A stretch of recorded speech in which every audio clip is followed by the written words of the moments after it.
देखिए, आज का जो मेरा टॉपिक है अधिगम के लिए आकलन। आप कहाँ पर प्रयोग में लाएंगे और अधिगम का आकलन, ये बेसिकली जो है सीटेट में एक बार प्रश्न पूछा गया था। अधिगम के आकलन को लेकर और अधिगम का आकलन को लेकर प्रश्न बनाया गया था एक बार एग्जाम में।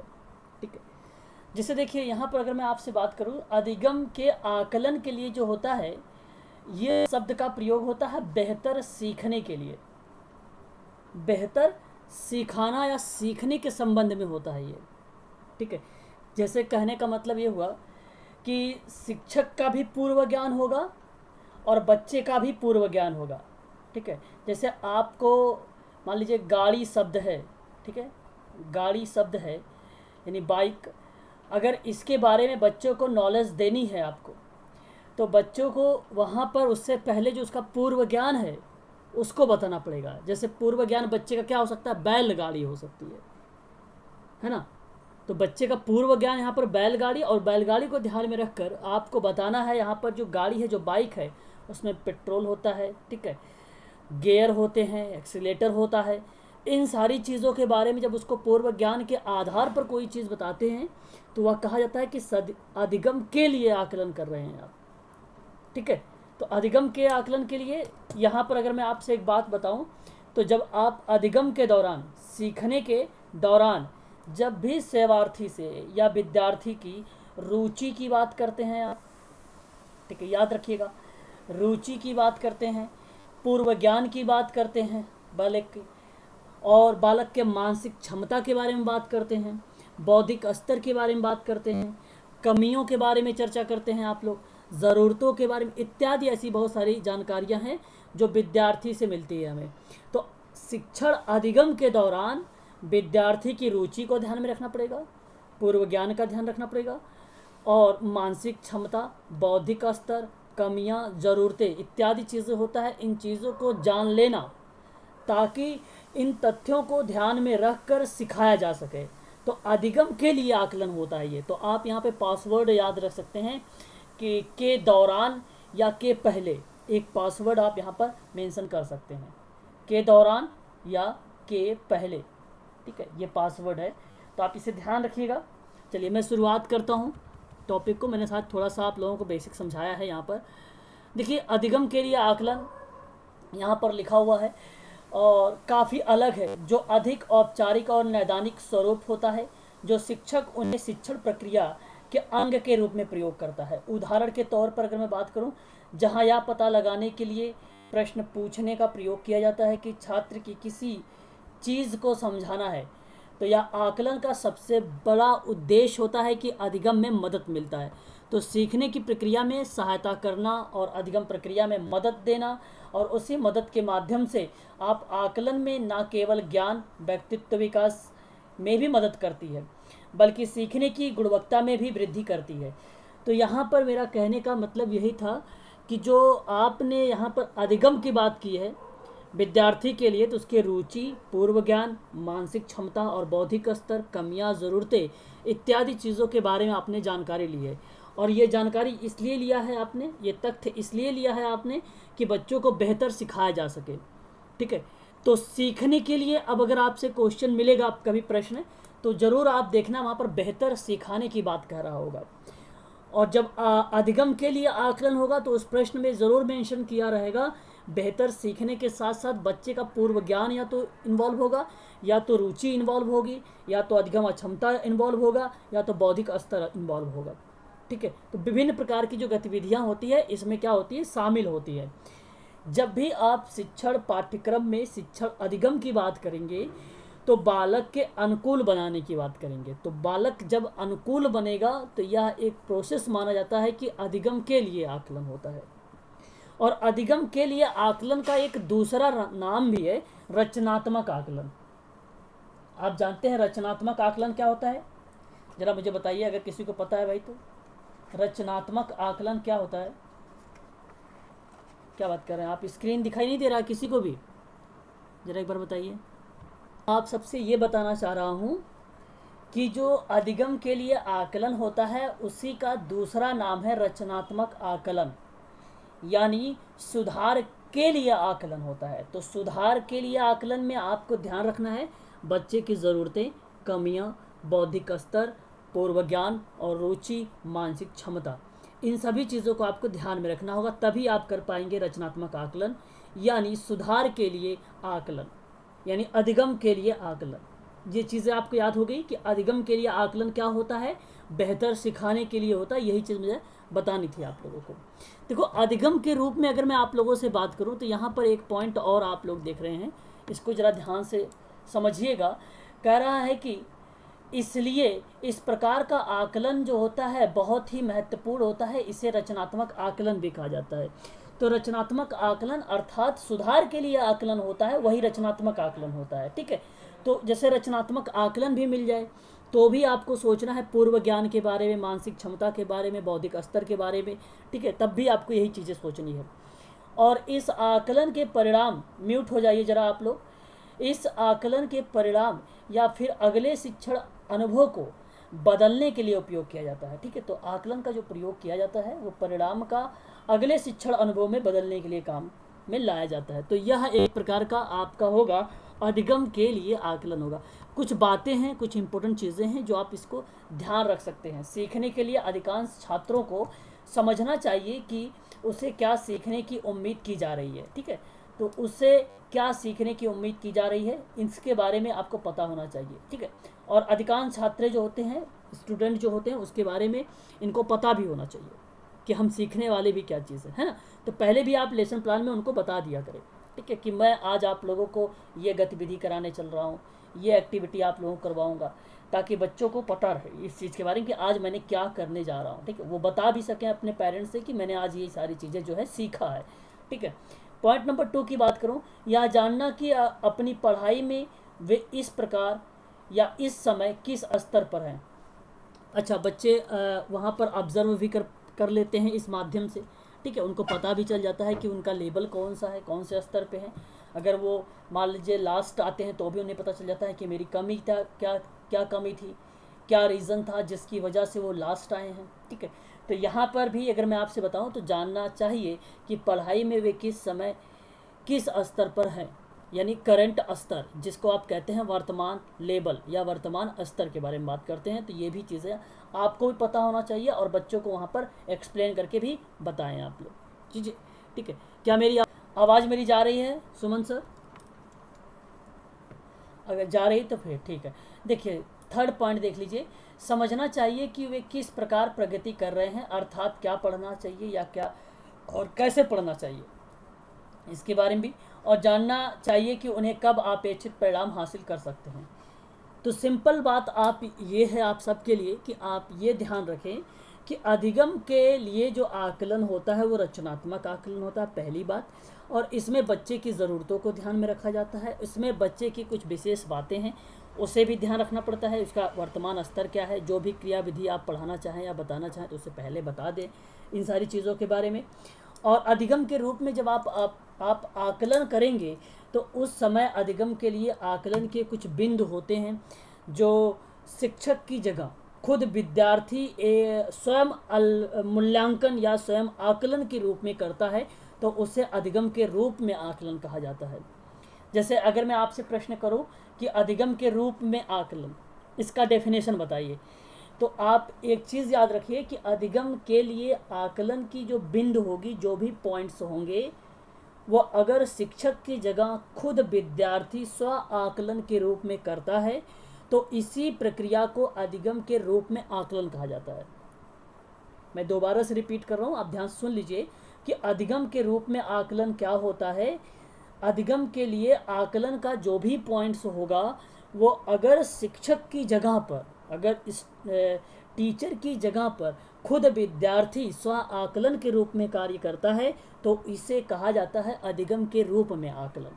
ठीक है, अधिगम के रूप में आकलन। और अधिगम के लिए आकलन क्या होता है, जहाँ पर पूर्व ज्ञान, मानसिक क्षमता और कमियाँ ज़रूरतें जहाँ पर होती हैं उसको ध्यान में रखकर कोई चीज़ सिखाई जाए बेहतर तरीके से, वह अधिगम के लिए आकलन होता है।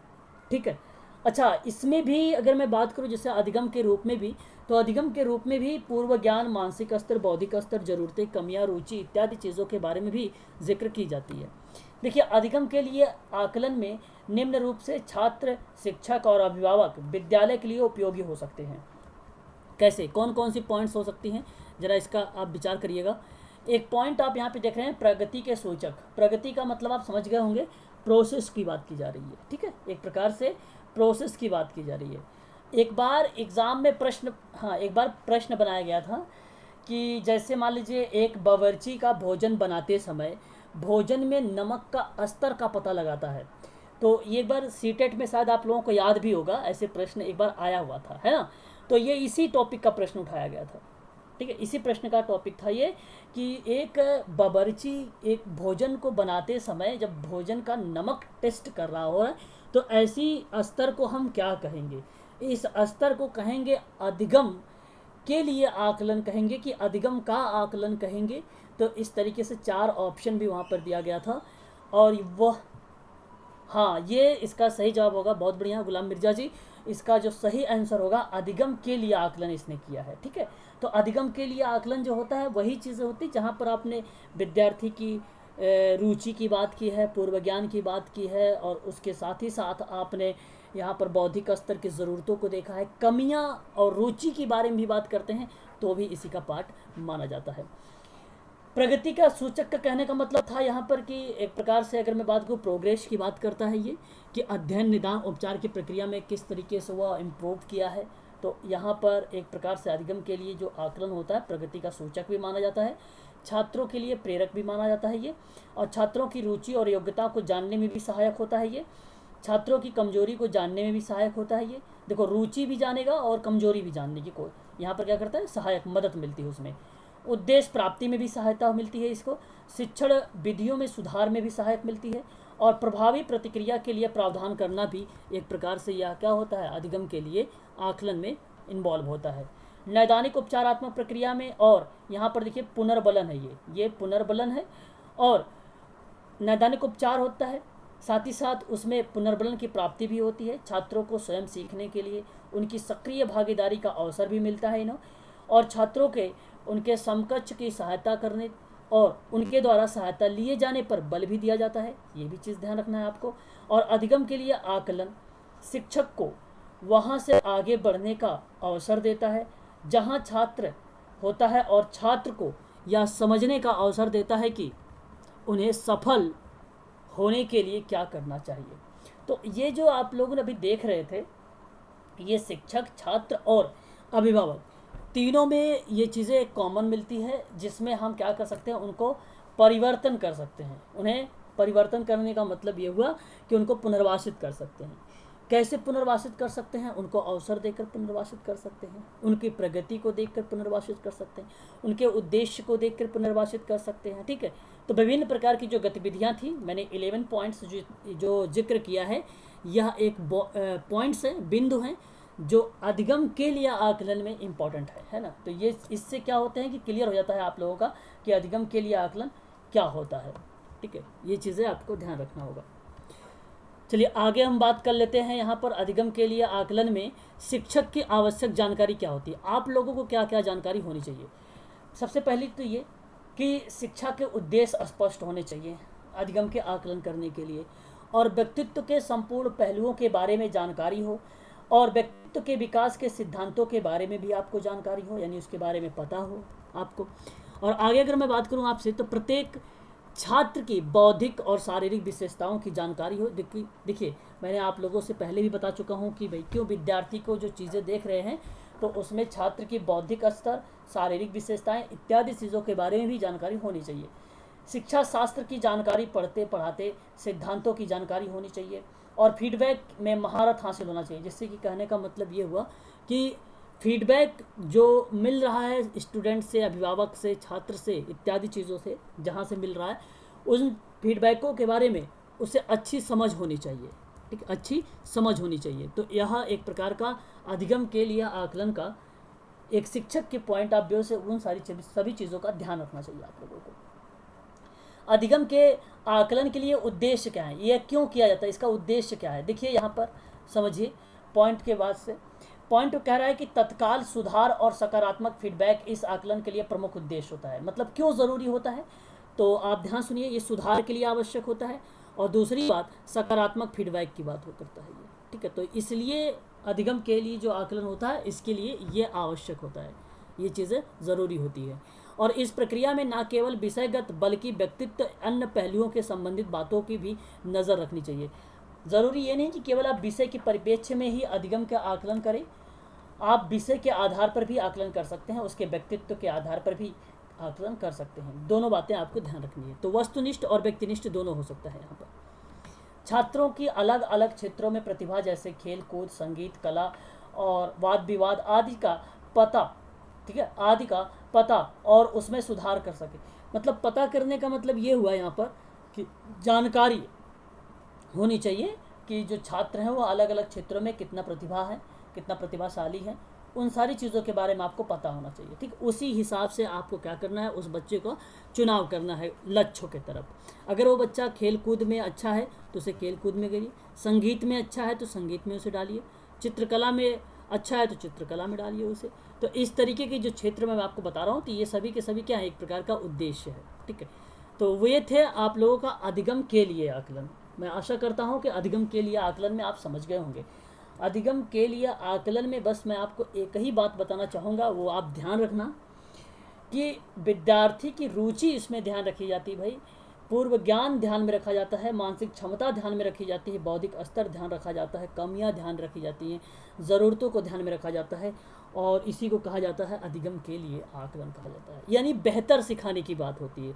सपोज मैंने अभी एक एग्जांपल दिया था, जैसे मान लीजिए बाइक सिखाना है, गाड़ी के बारे में, तो बच्चे का पूर्व ज्ञान क्या हो सकता है, उसमें बैलगाड़ी हो सकती है ना, बहुत सारी चीज़ें हो सकती हैं, साइकिल भी हो सकता है उसका पैरे, है ना, साइकिल भी हो सकती है उसका पूर्व ज्ञान। तो उसके माध्यम से आपको सिखाना है क्या, बच्चों को उसका ज्ञान देना है बाइक के बारे में, ठीक है, नॉलेज देनी है। तो यह एक प्रकार का अधिगम के लिए आकलन होगा। और यहाँ कहने का मतलब है बेहतर सिखाना, बेहतर सिखाना कहने का मतलब होता है। अब देखिए यहाँ पर अधिगम का आकलन होता है, अब ये बहुत ही बारीक से समझना है आप लोगों को। देखिए अधिगम का जो आकलन होता है, आपको मैं एक ही सेंटेंस बोलूँगा और इससे क्लियर हो जाएगा आप लोगों का। अधिगम बेसिकली जो होता है वह शिक्षण अधिगम सत्र की समाप्ति पर किया जाता है। ये जो आप देख रहे हैं अधिगम का आकलन, शिक्षण अधिगम जब समाप्त हो जाएगा, सत्र उसका, सेशन उसका, तो इस सत्र के समाप्त हो जाने पर आकलन करना होता है। तो विद्यार्थी किस हद तक सीख पाया है या अधिगम आकलन कहलाएगा। विद्यार्थी कितने हद तक वो सीख पाया है वह क्या कहलाएगा, आपका अधिगम का आकलन कहलाएगा। जैसे अभ्यास की बात मैं करूं या अध्याय की बात करूं या पाठ की या लेसन की बात करूं, तो जैसे ही आपका लेसन या पाठ या अध्याय का अंत होता है, समाप्त हो जाता है, तो अंत में आप क्या करते हैं, प्रश्न पूछते हैं, ठीक है, आप प्रश्न पूछते हैं, या वार्षिक परीक्षा लेते हैं या अर्धवार्षिक परीक्षा लेते हैं, या आप क्वार्टरली या तिमाही परीक्षा लेते हैं, तो वह आपका क्या कहलाता है, अधिगम का आकलन कहलाता है। तो आपको यही ध्यान रखना है कि अधिगम का आकलन क्या होता है, सत्र के समाप्त होने पर किया जाता है, ठीक है। और अधिगम के लिए जो आकलन होगा वह पूर्व ज्ञान और रुचि और मानसिक क्षमता, बौद्धिक स्तर, कमियां इत्यादि चीज़ों को ध्यान में रखना पड़ता है, ठीक है। क्या मेरी आवाज़ क्लियर है, बताइए एक बार। चलो बहुत बढ़िया। तो ये चीज़ें आप लोगों को यहाँ पर ध्यान रखना। चलिए मैं आप शुरुआत करता हूँ, अधिगम का आकलन क्या होता है। देखिए अधिगम का आकलन सीखने की प्रक्रिया में बच्चा कितना सीखा है, मैंने पहले बता दिया आप लोगों से, है ना। तो कितना, अगर जैसे मैं कहूँ कि अगर आपने अधिगम सत्र के समाप्त हो जाने के बाद अगर आप आकलन करते हैं, तो हम यही जानने की कोशिश कर रहे हैं ना कि बच्चा कितना सीखा है, कितना नहीं सीखा है। भाई सत्र के लास्ट में ले रहे हैं ये सारी चीज़ें, अंत में ले रहे हैं, तो यह अधिगम सीखने की प्रक्रिया में बच्चा कितना सीखा, ये चीज़ें वहाँ पर रिप्रेजेंट हो जाती है। और इससे हम बच्चे के सीखे हुए ज्ञान को, बच्चे के अंदर सृजन किया गया ज्ञान को मापते हैं, और इसे ही अधिगम का आकलन कहते हैं। देखिए सिंपल शब्दों में यहाँ पे परिभाषा भी लिखी है, और मैंने आप लोगों को बता भी दिया है कि अधिगम का आकलन होता क्या है, ठीक है। यानी छात्र एक समय सीमा में कितनी जानकारी प्राप्त करता है, इसकी जानना अधिगम का आकलन कहलाता है। यानी जो छात्र है वह 30 मिनट हो या 45 मिनट का सेशन हो, उस सेशन में बच्चा कितना सीख पाया है, कितना इन सारी चीज़ों के बारे में जान पाया है, इसके बारे में जो जानते हैं, आप जानने की जो कोशिश कर रहे हैं, वो अधिगम का आकलन होता है, वह अधिगम का आकलन होता है। तो आप ज़रा सोचिए कि एक बावर्ची अगर भोजन बनाते समय भोजन में नमक का स्तर का जब पता लगाना चाह रहा है, तो वहाँ पर देखिए आप, ये नमक का स्तर पता लगाना चाह रहा है, तो क्या ये अधिगम का आकलन हो सकता है कि अधिगम के लिए आकलन होगा? देखिए यहाँ पर मैंने बात किया सुधार करने की बात किया, जो बावर्ची है वो सुधार करने की बात सोच रहा है, इसलिए वहाँ पर नमक को टेस्ट कर रहा है, नमक के बारे में जानकारी ले रहा है। तो सुधार जो होता है, बेहतर सिखाने की जो बात होती है, वो अधिगम के लिए आकलन होता है, ना कि आपने भाई यहाँ पर खाना बना लिया, भोजन बना लिया, और भोजन बनाने के बाद आपने नमक का पता करने की कोशिश कर रहे हैं कि कैसा भोजन है, किस टाइप का। ठीक है, तो ये अधिगम का आकलन नहीं कहलाएगा। अधिगम का आकलन वो एक्टिविटी कहलाती है कि उसने सीखा कितना है, या अगर मैं आपसे बात करूं कि कितना बेहतर है उस चीज़ों को, मतलब उसका क्वांटिटी नापना चाह रहा है, वो मात्रात्मक गतिविधियों में लेना चाह रहा है वो, तो वह एक प्रकार का आपका हो जाएगा, अधिगम का आकलन हो जाएगा। ठीक है, ये चीज़ आपको ध्यान रखनी है। आगे अगर मैं आपसे बात करूं तो शिक्षक पढ़ाते हैं और छात्र पढ़ते हैं। इस माध्यम से छात्रों की अवधारणा, सूचनाएं, कई तरह की जानकारियां, कौशल छात्रों में शिक्षा के अनुरूप आते रहते हैं, और तब हम एक खास समय के बाद जानने का प्रयास करते हैं कि छात्र में कितना सीखा है, और यह अधिगम का आकलन हो जाएगा। बस सिंपल सी बात है, वही चीज़ें यहाँ पर रिपीट कर दी गई, लिख दिया गया है दोबारा से, है। तो अब देखिए उसमें कुछ इंपॉर्टेंट बातें हैं, जैसे अधिगम का आकलन जो होता है, मूलतः अगर मैं बात करूँ पास या फेल करने के लिए किया जाता है।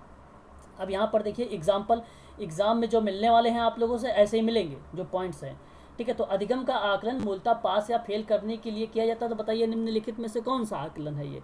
तो ये अधिगम का आकलन ही कहलाएगा। ठीक है, पास और फेल करने की क्रियाविधि को कहेंगे हम लोग। और अगर मैं बात करूँ लिखित और मौखिक और क्रिया आधारित हो सकती है, तो जब कभी कोई एक्टिविटी, देखो एक प्रकार से लिखित और मौखिक और क्रिया पर आधारित होती है, और जो लिखित और मौखिक क्रिया पर आधारित होती है वह होती है अधिगम का आकलन होता है।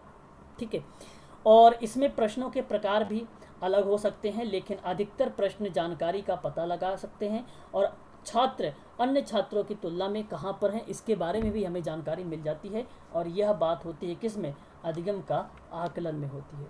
तो ये चीज़ें आप लोगों को ध्यान रखना है। अधिगम का आकलन, शिक्षण अधिगम सत्र की समाप्ति हो जाने के बाद हम अधिगम में जब आकलन की प्रक्रिया संचालित करते हैं, तब वहाँ पर विद्यार्थी किस हद तक सीख पाया है, किस हद तक वो जान पाया है, इसके बारे में पता लगाता है अधिगम का आकलन। ठीक है, तो अभ्यास के अंत में प्रश्न पूछना हो, या वार्षिक परीक्षा लेनी हो, या अर्धवार्षिक परीक्षा लेनी हो, तो यह कहलाती है आप लोगों को क्या? अधिगम का आकलन कहलाता है। हालांकि आप लोगों को मैं बताऊंगा सतत एवं व्यापक मूल्यांकन के अंतर्गत तो सीखने का आकलन, जैसे सीखने का जो आकलन होता है वो किसके अंतर्गत आता है? तो मूल्यांकन दो प्रकार के होते हैं। एक प्रकार का मूल्यांकन होता है रचनात्मक मूल्यांकन, एक प्रकार का होता है सारांशात्मक मूल्यांकन या योगात्मक मूल्यांकन, जिसको आप सम्मेटिव असेसमेंट कहते हैं। मैंने अभी भी आपसे कहा कि सीखने के लिए जो आकलन होगा वह कौन सा आकलन है? फॉर्मेटिव है, जिसको आप रचनात्मक आकलन कहते हैं। मैंने अभी बताया कि रचनात्मक आकलन अर्थात सुधार करने का आकलन होता है, इसीलिए इसको उसके अंतर्गत रखा गया है अधिगम के आकलन के लिए। लेकिन जो अधिगम का आकलन है वो योगात्मक मूल्यांकन में रखा गया है। ठीक है, क्योंकि इसमें मॉडिफिकेशन किया जाता है, सत्र के अंत में किया जाता है, प्रक्रिया के अंत में आकलन किया जाता है, सम्मेटिव असेसमेंट अंत में किया जाता है। छमाही परीक्षा हो सकती है, वार्षिक परीक्षा हो सकती है, अकादमी परीक्षा हो सकती है, उपलब्धि परीक्षा हो सकती है, मानकीय परीक्षा हो सकती है, ग्रेड वगैरह भी अगर आप दे रहे हैं तो ग्रेड परीक्षा भी अधिगम का आकलन के अंतर्गत आएगा। मॉक टेस्ट भी अगर आप ले रहे हैं तो मॉक टेस्ट परीक्षा जो होगी वो अचानक पॉइंट ऑफ व्यू से, देखो मॉक टेस्ट जो होगा वो अचानक वाली परीक्षा अंतर्गत आती है, तो वह एक प्रकार का आपका किस में आएगा? आकलन, सीखने का आकलन में आएगा। ठीक है, जैसे एक होता है ओम्पियड परीक्षा भी होती है, वो भी एक प्रकार का किस में आता है? योगात्मक परीक्षा में ही आता है। ठीक है, तो ये चीज़ आपको ध्यान रखना। मान लीजिए अगर मैं यही चीज़ों को प्रश्न जो है, हालांकि अधिगम के लिए आकलन एक बार ही प्रश्न पूछा गया है, लेकिन आप ध्यान रखिएगा। ठीक है, मैं नहीं चाहता कि आप लोगों को कोई चीज़ें स्किप हो, सारी चीज़ें के बारे में जानें आप। ठीक है, तो आप समझ गए होंगे अधिगम के लिए आकलन क्या है और अधिगम का आकलन क्या है। ठीक है, और एक ही बार ये प्रश्न बनाया गया था, जैसे वही प्रश्न था, एक कुक खाना बनाते समय खाना चेक करना चाहता है यानी चखता है, तो वह रचनात्मक मूल्यांकन के ही अंतर्गत आएगा। आप इसे ध्यान रखिएगा, ना कि योगात्मक मूल्यांकन के अंतर्गत आएगा। और जो रचनात्मक मूल्यांकन है वही है सीखने के लिए आकलन होता है, ठीक है। वो यूनिट या टर्म की समाप्ति के बाद होता है। यूनिट जैसे समाप्त हो जाए और टर्म समाप्त हो जाए और टेस्ट आप ले रहे हैं, तो वो किस में आएगा, तो वो सीखने के लिए आकलन में आएगा, ना कि सीखने का आकलन में आएगा। मेरी बात समझ में आ रही है ना आप लोगों को? बताइए जरा एक बार। हाँ बोलिए। चलिए एक पॉइंट और देखिए, इससे पूरे कक्षा या स्कूल के जिले छात्रों के बारे में पता चलता है कि कितने छात्र औसत के ऊपर हैं और नीचे भी कितने छात्र हैं, ठीक है। पास फेल या कितने छात्र हुए हैं, किस वर्ग में उत्तीर्ण हुए हैं, तो ये चीज़ें जो है हमें पता चल जाती है किस में, योगात्मक मूल्यांकन में, सारांशात्मक मूल्यांकन में, और आप कह सकते हो अधिगम का आकलन में। तो ये चीज़ें आपको ध्यान रखना है, ठीक है। यहाँ पर देखिए जैसे कक्षा टेस्ट की बात मैं कर रहा था अभी ना, है ना, कक्षा टेस्ट की बात हो रही है, ठीक है। तो ये होगा आपको, और साप्ताहिक परीक्षा हो जाएगी, मानसिक परीक्षा हो जाएगी, सामाहिक परीक्षा हो जाएगी और वार्षिक परीक्षा हो जाएगी। ये इसमें आते हैं किस में, या आप ध्यान रखना एग्जाम्पल, ये सारे के सारे एग्जाम्पल आप लोगों को यहाँ पर शो किए जा रहे हैं, ठीक है। तो ध्यान रखना। अच्छा, अगर मैं क्रियाकलाप की बात करूँ, जैसे मैं कहूँ कक्ष की क्रियाकलाप का अगर आप टेस्ट ले रहे हैं, तो बताइए वह किस में आएगा, सीखने के लिए आकलन में आएगा कि सीखने का आकलन में आएगा, बताइए। कक्षा कक्ष की क्रियाकलाप ले रहे हैं, तो कक्षा कक्ष की जो क्रियाकलाप के बारे में बात कर रहे हैं, जैसे गृह होमवर्क, गृह कार्य, वह सीखने के लिए आकलन होगा। कक्षा कक्ष का अगर टेस्ट ले रहे हैं तो वो होगा, लेकिन क्रियाकलाप के माध्यम से काम करवा रहे हैं तो वहाँ पर ये हो जाएगा सीखने के लिए अधिगम, क्योंकि बेहतर सिखाने की बात कर रहे हैं आप, वहाँ पर बेहतर सिखाने की बात कर रहे हैं ना, तो इसलिए आपका वो टॉपिक हो जाएगा, आपका सीखने के लिए आकलन हो जाएगा, ठीक है। तो यहाँ पर ये सारी चीज़ें पॉइंट्स वाइज लिखी हुई हैं, आप इसको सीन कर लेना। अधिगम का आकलन का जो सीमा है, यहाँ पर सीमाएँ वगैरह के बारे में दिया गया, इतना डीप में जाने की ज़रूरत नहीं है आप लोगों को, लेकिन मैंने आपको सारी जो कंटेंट है पीडीएफ है, एक पीडीएफ के माध्यम से आपको एक टॉपिक यहाँ पे प्रोवाइड कर दिया हूँ। चलिए एक मैं नेक्स्ट टॉपिक ले लेता हूँ, विद्यालय आधारित आकलन। आपने एक और आकलन सुना होगा, विद्यालय आधारित। देखो 3 आकलन यहाँ पर आप देख रहे हैं। अधिगम के लिए आकलन आपका क्लियर हो गया, साथ ही साथ आपका अधिगम का आकलन भी क्लियर हो गया। अब हम बात कर लेते हैं विद्यालय आधारित कार्य आकलन, जिसको SBA भी बोलते हैं, SBA बोलते हैं, यानी स्कूल बेस्ड असेसमेंट भी इसी को कहा जाता है, ठीक है। तो हम इसके बारे में जान लेते हैं, ये है क्या चीज़। बेसिकली आपने नाम सुना होगा NCF का नाम, एक्टिविटी, ओके। हाँ, आकलन के माध्यम से ही तो एक्टिविटी होती, कह सकते हैं आप, एक्टिविटी भी कह सकते हैं, ठीक है। आप एक्टिविटी भी कह सकते हैं, ठीक है, आप एक्टिविटी भी कह। देखिए यहाँ मैं आपसे बात करने चल रहा हूँ कि विद्यालय आधारित जो आकलन है, आपने नाम सुना होगा NCF का, NCF का नाम सुना होगा। NCF 2005 में इसने स्वकेंद्रित परीक्षा प्रणाली आधारित एक आकलन की थी, और उस समय आकलन की बात ये की गई थी कि जिसके अंतर्गत कुछ मुख्य कारण रखे गए थे। जैसे अगर मैं कहूँ सतत आकलन सिर्फ विद्यालय आधारित आकलन में ही संभव है।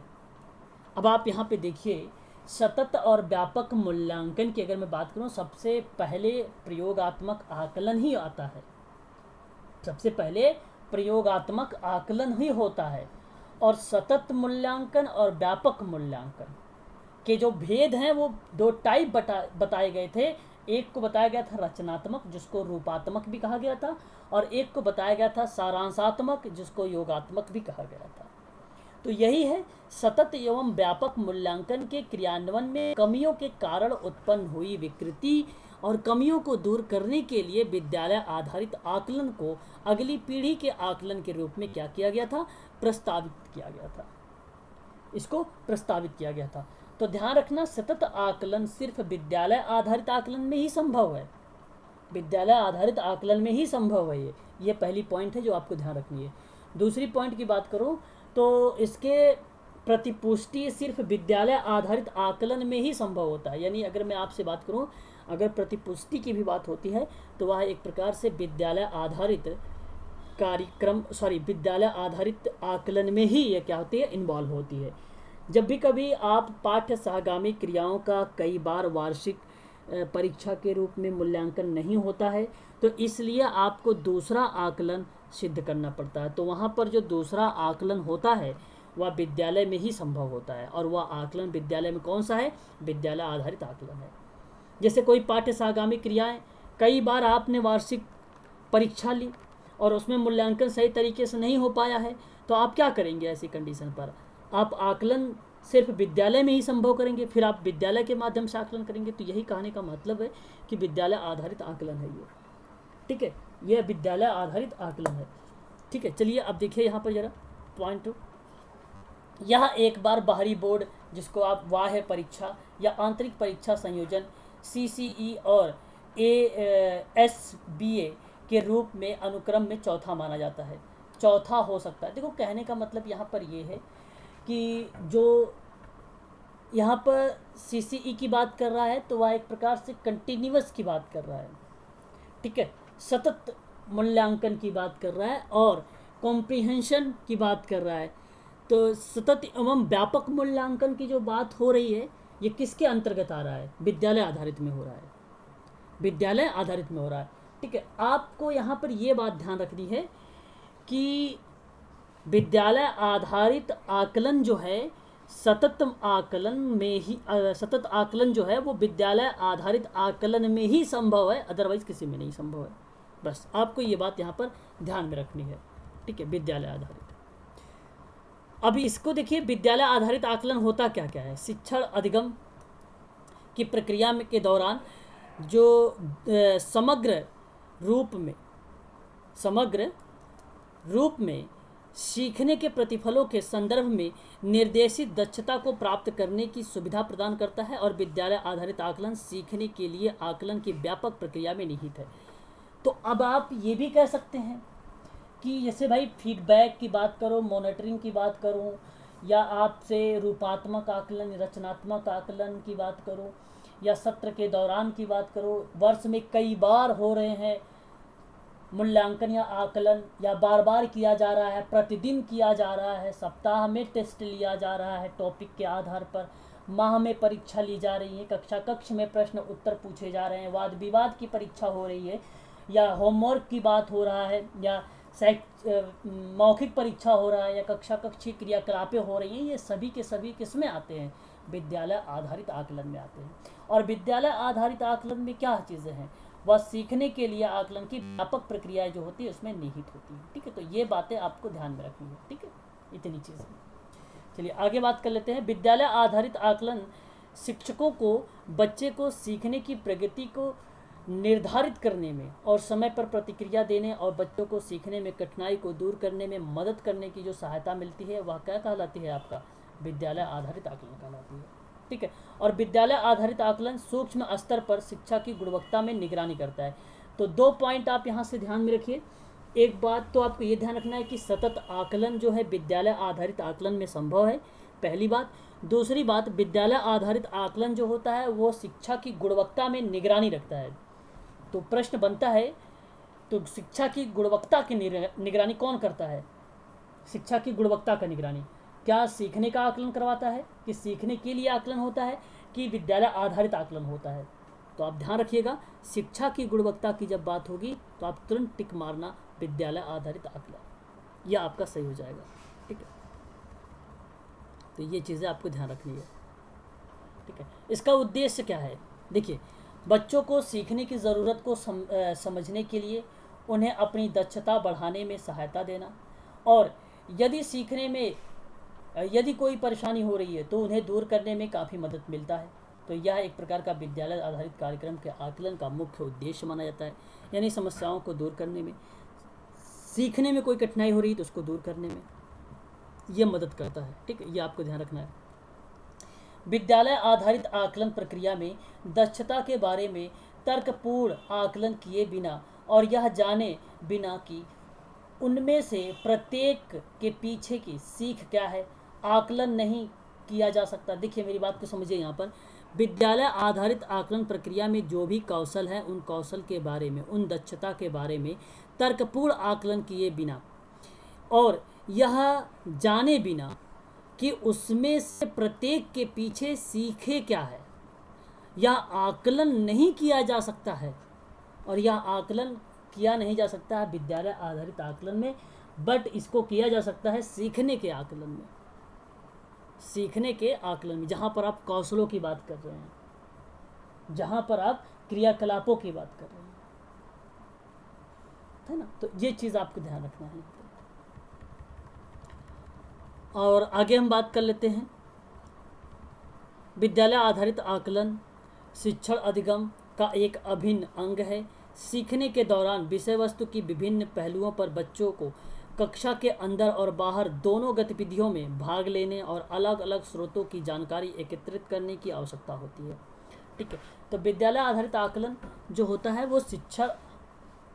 अच्छा, क्या मेरी आवाज़ सभी के पास नहीं जा रही भाई? ओके, आवाज़ जा रही है। देखिए यहाँ मैं यहाँ पर ये बताना चाह रहा हूँ कि विद्यालय आधारित जो आकलन होगा वो शिक्षण अधिगम का एक अभिन्न अंग है। और सीखने के दौरान विषय वस्तु के जो विभिन्न पहलू होंगे उन पहलुओं पर बच्चों को कक्षा के अंदर और बाहर दोनों गतिविधियों में भाग लेने और अलग अलग स्रोतों की जानकारी एकत्र करने में सहायता मिलेगी। तो जो भी स्टूडेंट होता है वो बाहरी, जिसको आप कहते हैं बाह्य गतिविधि, और आंतरिक गतिविधियों के माध्यम से जब बच्चा भाग लेगा तो उसमें आप एकत्रित करेंगे उस बच्चे की एबिलिटी की।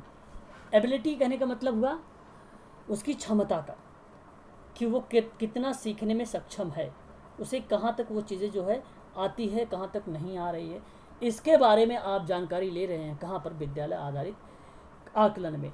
तो बाह्य परीक्षकों की उपस्थिति में छात्र तनाव ना महसूस करता है और भययुक्त आकलन, जो भययुक्त आकलन है वो सिर्फ अपने विद्यालय में ही संभव हो सकता है। भययुक्त का मतलब विद्यालय में ही संभव हो सकता है ना। तो यह एक प्रकार का विद्यालय आधारित आकलन कहलाता है, SBA कहलाता है। ठीक है, यह आपको ध्यान रखना है। ठीक है, विद्यालय आधारित आकलन सीखने की प्रक्रिया की योजना, हस्तांतरण और आकलन में भागीदारी के रूप में शामिल किया गया है।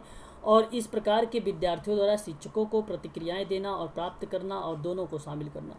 देखो, विद्यालय आधारित आकलन सीखने की प्रक्रिया में यहाँ पर योजना के माध्यम से, नीति के माध्यम से उसका आकलन करने में भागीदारी जो है शामिल की गई है।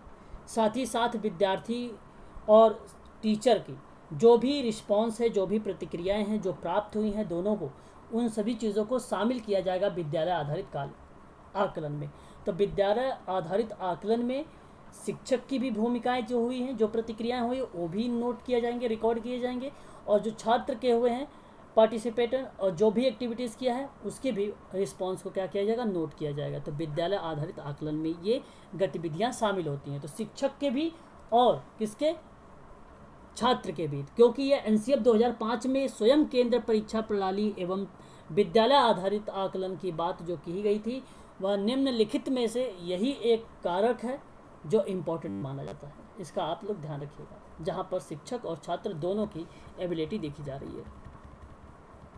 ठीक है,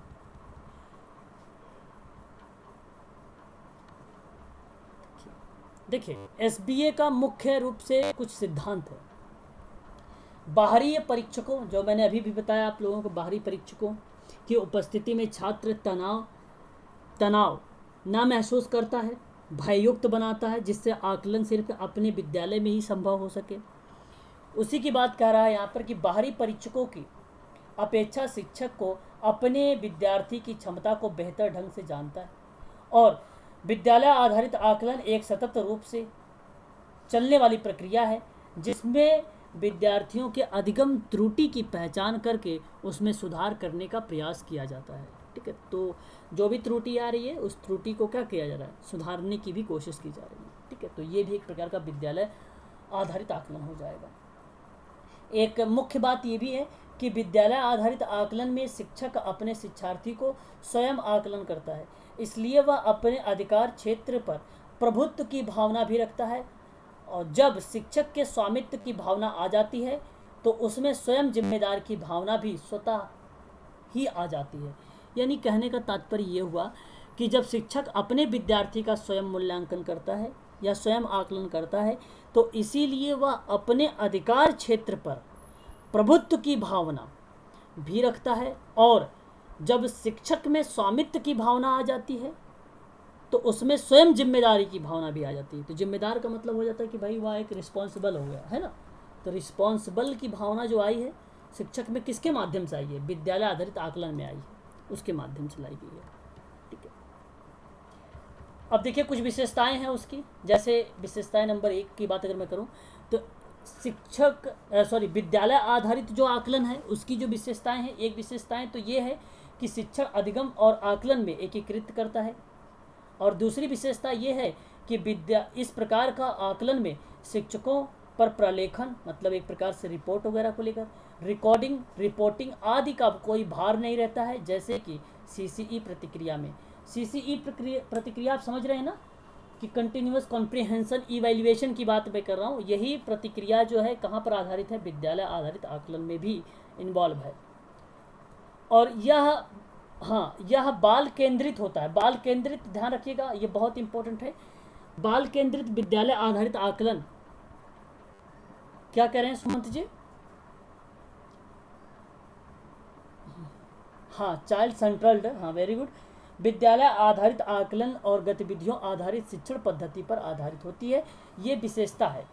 विद्यालय आधारित आकलन की विशेषता है कि बाल केंद्रित होगा और गतिविधि आधारित शिक्षण की पद्धति होगी। ये उसकी क्या है भाई? सारी की सारी विशेषताएं हैं। ठीक है, बहुत सारी विशेषताएं हैं, देख सकते हैं आप लोग यहाँ पर। और यह आकलन की विषय वस्तु को याद रटने के बजाय सीखने के प्रतिफल के आधारित योग्यता का विकास पे बल देता है। तो यानी रटने पर बल नहीं देता है। बाल केंद्रित शिक्षा प्रणाली भी आप जानते होंगे अच्छे तरीके से। पॉइंट नंबर 5 कहता है कि आकलन के क्षेत्र में स्व आकलन की बात हो या सहपाठी के दौरान आकलन के अलावा शिक्षक द्वारा आकलन के माध्यम से व्यापक बनाता है। व्यापक का मतलब एक प्रकार से कॉम्प्रिहेंशन करता है। ठीक है, तो ये भी आप जान सकते हैं। बृहद, वेरी गुड। और अगर मैं बात करूं कि विद्यार्थियों में भय रहित, तनाव मुक्त, बढ़ी हुई भागीदारी और सहभागिता पर बल देता है, ये भी एक प्रकार का इसकी विशेषता है। और उपलब्धि के आकलन के बजाय सीखने का आकलन पर ध्यान देता है, ये भी एक प्रकार से विद्यालय आधारित आकलन की विशेषता है। ठीक है, शिक्षक और व्यवस्था पर विश्वास बढ़ाना, विद्यार्थियों में आत्मविश्वास बढ़ाना, सीखने के परिणाम का निष्पक्ष रूप से मूल्यांकन करना मतलब बिना भेदभाव का मूल्यांकन करना, ये भी एक प्रकार का विद्यालय आधारित आकलन ही है। ठीक है, प्राथमिक स्तर पर सभी बच्चों के अधिगम प्रतिफलों के आकलन के लिए या प्रतिक्रिया संबंधित विद्यालय पर किया जाना चाहिए। यानी प्राथमिक स्तर पर सभी बच्चों के जो अधिगम का प्रतिफल होगा उन प्रतिफलों का, या मैं कहूँ आउटकम्स, जो जिसको आप कह रहे हैं लर्निंग आउटकम्स, जिसको आप अधिगम प्रतिफल बोल रहे हैं, उसके आकलन के लिए यह प्रतिक्रिया संबंधित विद्यालय में ही करेंगे जो विद्यालय आधारित आकलन होगा। ठीक है, तो ये भी एक प्रकार की विशेषता है जो विद्यालय पर ही किया जाता है। ठीक है, और यह मात्रात्मक और गुणात्मक मूल्यांकन दोनों तकनीकी के अंतर्गत आ सकता है। विद्यालय आधारित आकलन बहुआयामी माना जाता है, मल्टीपल डायनेमिक्स, इसको हम कह सकते हैं एक प्रकार से डायनेमिक। ठीक है, तो आप याद रखना है कि बहुआयामी प्रकार जो है वो कौन सा है? विद्यालय आधारित आकलन कहलाता है। ठीक है, तो इसे भी आपको ध्यान रखना है। तो ये सारी चीज़ें थी। और इसमें देखो जो आकलन होता है, अगर मैं आपसे बात करूँ विद्यालय आधारित आकलन को लेकर, तो एक सतत आकलन भी होता है, एक व्यापक आकलन होता है, एक निदानात्मक आकलन भी होता है, एक पोर्टफोलियो भी होता है। तो पोर्टफोलियो भी इसी आकलन का पार्ट माना जाता है। ठीक है, पोर्टफोलियो भी इसी आकलन का पार्ट माना जाता है। जैसे देखो स्व आकलन भी आप कह सकते हो, इसमें सहकर्मी आकलन भी आता है, समूह कार्य का आकलन भी आता है, पोर्टफोलियो का आकलन भी आता है, प्रमाणित आकलन भी आता है, और उप व्याख्यान का रिकॉर्ड भी इसी में आता है, सतत आकलन भी आता है, इसमें व्यापक आकलन भी आता है और निदानात्मक आकलन भी आता है। तो ये जो सारे मैंने अभी आपको बताए हैं, ये सभी के सभी विद्यालय आधारित आकलन का एक प्रकार है। एक प्रकार से आप कह सकते हो इसके टाइप्स हैं। ठीक है, इसके टाइप्स हैं। ठीक है, तो ये चीज़ें आपको ध्यान रखनी है।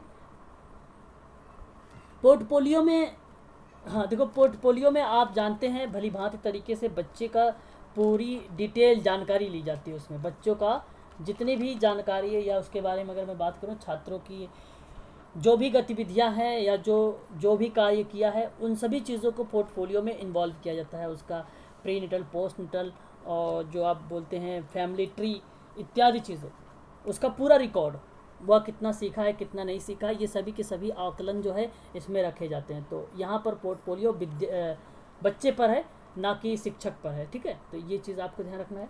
ठीक है, और इसमें जैसे एक जी उपाख्यान रिकॉर्ड का मतलब होता है जैसे मौखिक तरीके से इसे कहा जाता है। मौखिकता का मतलब होता है, जैसे मैं आपसे बोलूं कि जो चीज़ें मौखिक रूप से व्याख्या की जाती हैं, जैसे वो बच्चा जो भी चीज़ें या जो व्यवहार कर रहा है, ठीक है, हम उसको नोट करते हैं। जैसे अगर आपने नाम सुना होगा एक ऑपरेशन ब्लैक बोर्ड का। ऑपरेशन ब्लैक बोर्ड जिस तरीके से आप प्राथमिक स्कूलों में शिक्षण अधिगम सामग्री के माध्यम से जो न्यूनतम स्तर है उसको उपलब्ध कराने के लिए जो शिक्षा नीति में जो ऑपरेशन ब्लैक बोर्ड को सिफारिश की गई थी, जिसके बारे में सैम्पट फर्नीचर, शिक्षकों के लिए आकस्मिक धन और वाद्य यंत्र या हारमोनियम, लघु यंत्र, बहुत सारे यंत्र हैं। ठीक है, ऑपरेशन ब्लैक बोर्ड के अंतर्गत तो हम ये सारी चीज़ें एक व्याख्यान मेथड्स के अंतर्गत जो जो चीज़ें उसको ज़रूरतें हैं, तो ये व्याख्यान विधि के अंतर्गत हम उसको ध्यान में रख कर उसको नोट करके रख सकते हैं। तो ये भी सारी की सारी यहाँ पर अगर मैं बात करूँ, स्व आकलन भी आप उसको स्वयं से आकलन करके जो चीज़ें आप मिल रही उसको नोट डाउन करिए, उसको रखिए।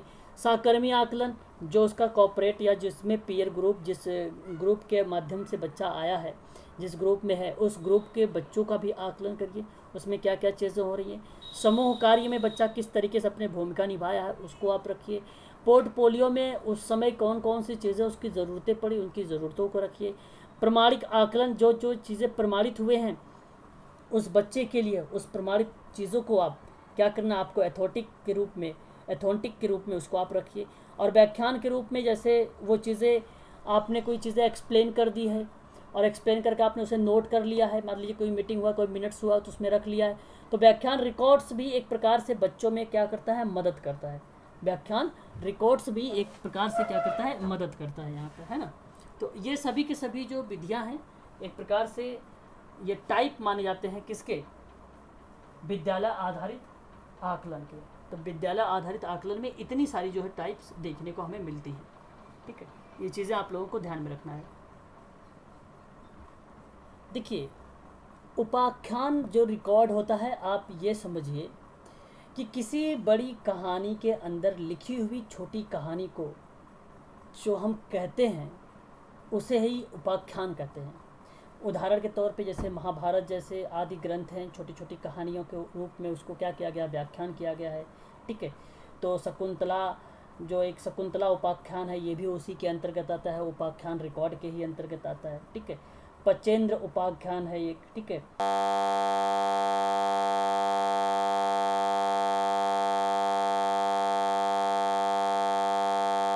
उपाख्यान में आपको ये बात याद रखनी है कि किसी बड़ी कहानी के अंदर लिखी हुई छोटी कहानी को कहते हैं हम उपाख्यान रिकॉर्ड। तो ये भी शामिल किया गया है विद्यालय आधारित मूल्य आकलन में। ठीक है, विद्यालय आधारित आकलन में ये सभी की सभी चीज़ें आप लोगों को ध्यान में रखना है। आज के लिए इतना ही। कल मैं आप लोगों के लिए स्पेशल एजुकेशन में एक नए टॉपिक से शुरुआत करूंगा और वो टॉपिक होगा लर्निंग थ्योरीज़ को लेकर। ठीक है।